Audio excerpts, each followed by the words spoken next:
For many years, the Niger Delta region witnessed massive destruction of oil pipelines with piracy and kidnappings.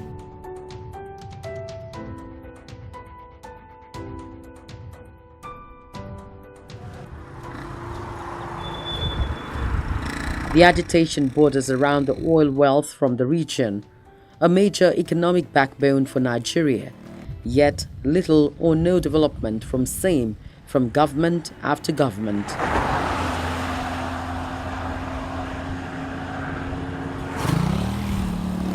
Various ethnic militia groups, with the major one, the Movement for the Emancipation of the Niger Delta MEND, claimed responsibility for many destruction.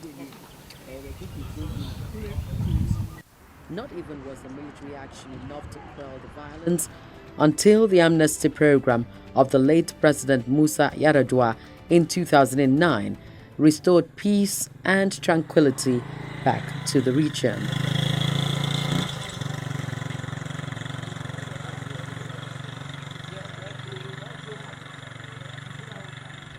Militias willingly surrendered their arms and embraced the government's promises to bring succor to the inhabitants and development to the region. 7 years after, the agitation picks up again. Oil pipelines are blown off, and the nation's main resources wash away into the creeks and rivers non-stop. The region becomes volatile again.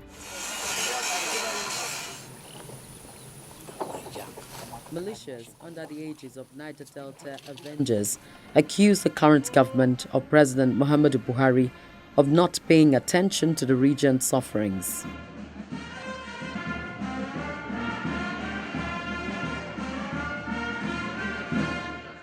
They claim the region continues to suffer marginalization in spite of its major involvement in producing the wealth of the nation.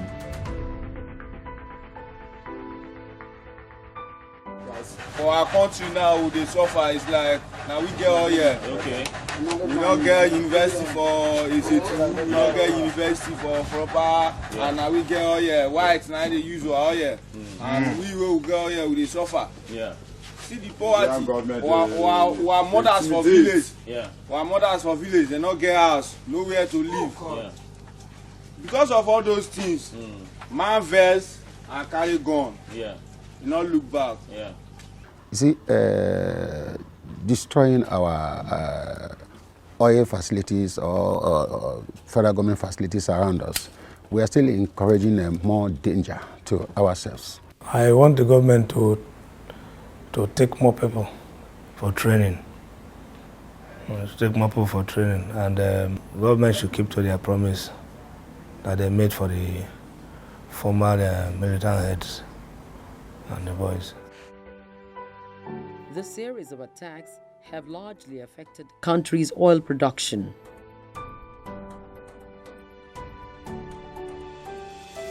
The government says about 1.0 trillion naira may have been lost to production shortfalls between January and June 2016, as well as various facilities-related repairs and leakages. There's been condemnation of the resurfaced attacks. We have no other homeland than the Niger Delta. We are here to appeal to our aggrieved youth to embrace dialogue and declare a reasonable period of cessation of hostilities while awaiting government response. My strong belief is that only a genuine restructuring of the political administration of this country will remove most of these problems in the country. With such, the issues that lead some to have to take up arms will be removed. I posit that the answers to many, if not all, of these issues are contained in the report of the 2014 National Conference. The more important thing right now is how do we achieve peace. Therefore, I believe we need to address the federal government and appeal to our youth. The federal government has a responsibility to to ensure that there's an enabling environment for peace and ensure that there's welfare and security for its peoples, including Niger Deltans. It is not in the place of the federal government to keep threatening to attack communities of the Niger Delta for acts that they allege have been carried out by criminals.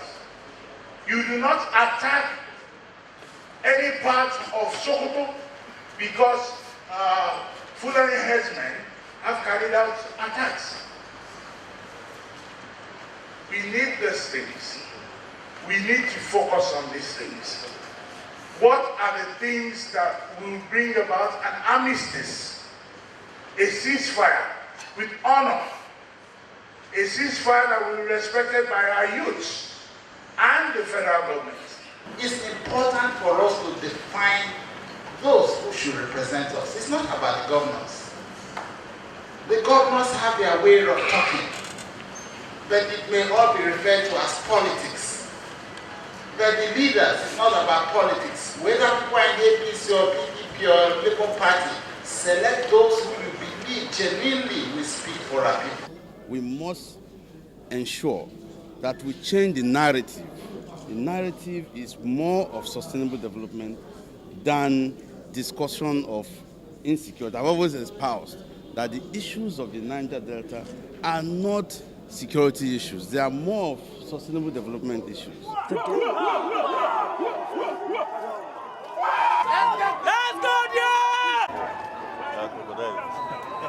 In response to the attacks, the Nigerian army launches a new military exercise in the Niger Delta, codenamed Exercise Crocodile Smile, with a mandate to provide adequate security for the residents as well as critical national economic assets in the region. The army works with support from other security agencies.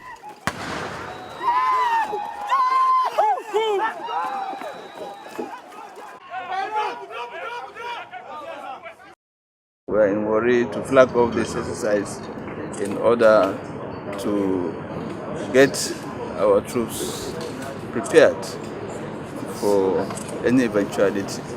We need to keep our country safe. We need to get our economy going without any interruption. We hope at the end of the exercise the desired security will be achieved, and we hope our economy will come up again. The facilities, the infrastructure, the national infrastructures in terms of the oil and gas infrastructure will be protected and will be safer, and the people around will go about their normal businesses without any fear of any attack. And indeed, we hope this will encourage other investors to come around, and indeed those companies that have already declared force majeure should be able to resume operations. With MEND, they had an agenda, they had a program. I knew a number of their leaders. They came to see me, I talked to them, and I realized that they were ready for dialogue. And that's how I became a quote-unquote observer in the process, and we had meetings at Aso Rock. We have this one, I'm not yet sure just what they're about, apart from just destroying pipelines. I have not seen their agenda. I don't know what really is their ultimate goal. Is it secession? Is it resource control? I have not, and I think very few people really have had a chance to even grasp what their political agenda is.